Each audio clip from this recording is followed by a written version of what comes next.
Hello everyone, this is Just a Dad. Today we're going to set up this Keurig K Duo. I just got this coffee maker. We're going to read the instruction manual and we're going to go through the setup process. Now this is not going to be my detailed review where I go through and make coffee on both the K-Cup side and the coffee maker side.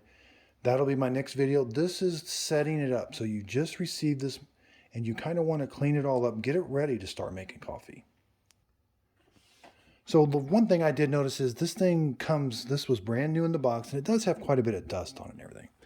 We want to first wash all the parts. I'm going to wash the coffee pot, the lid. The lid just pops off. So we're going to wash all these by hand. The filter basket, there could be some manufacturing oils on it or something. We're just going to wash this all up. So I'm going to wash this. You could throw these in the dishwasher, the top rack. Over here, we've got this needle basket. I'm going to wash that too. The best way to get a needle, now be careful, the top needle is right there, so be careful, is to kind of pinch those sides. And if it won't come up, poke up from the bottom. There's nothing sharp on the bottom, but there is a needle down in there. So just clean these up with a brush, get a brush and soap and rinse this all out really good. And put that back in. Then on the back here, we've got this water reservoir. I'm gonna wash this all up with soap and water. That's the first thing I like to do, just to get there was some dust around it and everything, just to get it all nice and clean. So once I've got it washed, I'm gonna put the needle basket back in. Again, put it so you can see the words caution sharp needles, and put that needle facing that way. There's these little holes for the tangs, and just push it down, and it should be nice and even so that you can close this without force. Put the coffee pot back together when you get it all washed, and we're going to put it back in. And again, we're going to put that back in, all washed up, ready to go. Okay, so I've got the water reservoir all cleaned out, and I filled it up to the 12 mark with fresh water. Now, Keurig says don't use distilled water, but you can use filtered water. So if you got like a Brita filter, you can use filter water. This does not come with a filter for the tank. So I want to show you, here's some of the manufacturing stuff that was left in that tank. Kind of like some plastic and stuff, so we don't want that to get into the machine. Okay, so I've got the machine all back together. I got the filter basket in, the coffee maker, the lid. The lid's important to have. You definitely need to have that lid on. I've got it plugged in. We're going to turn it on. The first time you turn it on, it's going to suck down some of that water because there's a tank inside here that needs to fill up so that it can heat up with water. So you may hear when you first turn this on, you may hear a pump running and you'll see the water level going down a little bit. It's just filling up a tank inside here. So we're going to let that do that. Okay, so I can hear a pump in there. Hear the pump running. See, all I've done is turn it on. I haven't pressed any buttons or anything other than the power button. And I can hear a pump running. So it's just kind of setting up the machine to be used. Okay, so it sucked down about 2 cups of water to get it ready. So now what we're going to do, we're going to run fresh water through the K-Cup side. So we're going to lift the handle. We're not going to put a K-Cup in here or anything. We just want this to be nice and open. Have yourself a container to catch the water. We're going to close the handle. We're going to press the K-Cup button. And then we're going to do a 10 ounce. That's going to run 10 ounces of water through the K-Cup side to kind of just flush it out and rinse it out. Now, the first time you use the machine, it may spit and sputter a little bit.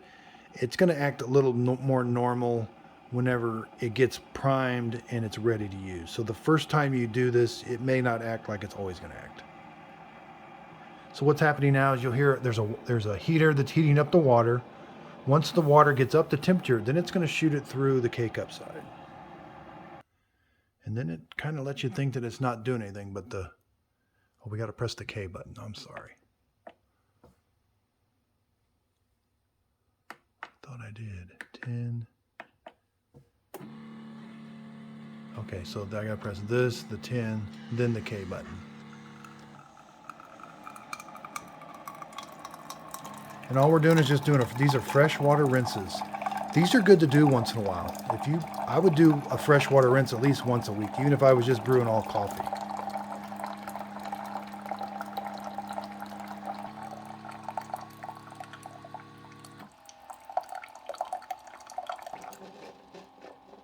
Okay, be careful, this water is going to be hot, so I'm going to go throw that out. So again, we can see it just ran water through here to kind of clean out the tubing. There's tubing back in there, it cleans out the needles. So now we need to refill the water reservoir. Fill it back up to the 12 mark with water. So I failed to mention, so you can fill the water reservoir up with this. So fill it up with water. I think coffee makers put this hinge lid on there so that it's easier to fill the pot up with water from a faucet. But I use like a separate container to put water in the back. But whatever water you put in here up to the 12, like that has 12, 10, 8, that corresponds with the same marks back here. So if I put 12, it's going to put 12 in. So now we're going to make sure you have to have the filter basket in. It's got a, it's going to direct all the hot water out that little hole right there. And it's got a spring on it.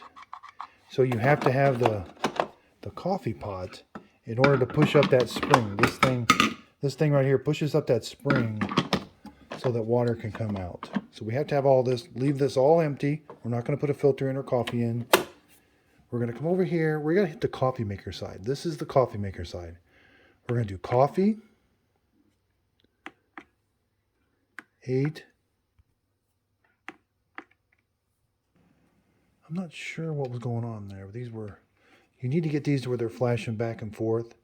Now I'm going to select coffee. I'm going to do the full 8. The manual says to do 8. I'm going to run a full 12 ounces of water there. So if I pick 8, it would just run 8 cups of water. So let's just do the 8. Do the 8, and it even displays 8 cups.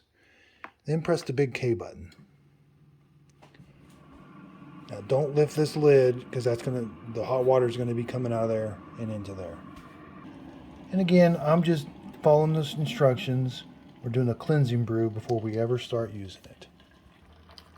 Here comes the water out. And even when this is all done, this is going to be really hot water, so be careful. When this is all done, I'm going to wash this one last time. I'm going to wash the filter basket and wash the coffee pot. And then I'll be ready to go for coffee. So to get this thing set up and ready to go, you're going to have to give yourself about 15 to 20 minutes. Just enough time to wash everything and then to do these 2 brews on each side. So about 20 minutes total, 20-25 minutes. Because it's going to take about probably 7 or 8 minutes to run that 8 cups through on this side. And then when it's brewing on this side, that light is steady and then that light is steady. This light will turn to red after it's done brewing to let you know that the warming plate is on. But when we're done with this water, I'm just going to turn power off. Okay, so it's all done. It brewed that 8 cups of water. I'm just going to throw that water away. It's really hot. The red light came on, letting me know that the warming plate is on. And I'm just going to turn the unit off. When I turn it off, it turns everything off. Now the coffee maker is ready to be used. So again, check out my next video. It's going to be a detailed review. I'm going to make coffee. I'm going to make K-Cup. On the K-Cup side, I'm going to do temperature checks, taste tests on the drip side. If you could, please check out that video. If you got any questions on this, please leave in the details below, and I'll try to answer them as soon as possible. Thanks everybody for watching, and if you could, please like and subscribe.